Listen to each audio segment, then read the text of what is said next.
JET 17-inch drill press features a full 5-inch spindle travel, a sturdy cast iron head with a poly V-belt drive system, making it designed to perform. In this example, we'll be demonstrating how to use your drill press as a spindle sander. Begin by installing the sander attachment into the chuck. Lower the downfeed handles to lower the quill into position. The quill can be held in the down position and prevented from retracting, such as for operating a sanding drum or to facilitate the removal of the chuck and arbor. To lock the quill in the down position, loosen the lock handle and rotate the downfeed handle to the lower spindle, to the point at which it is to be locked. The quill will remain in this lowered position until released.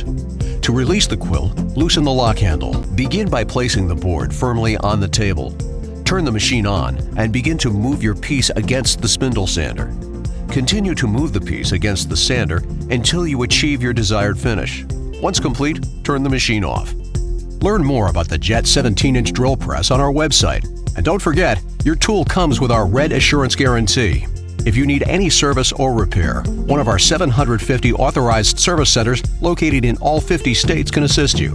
Contact our support team today to find a service center near you.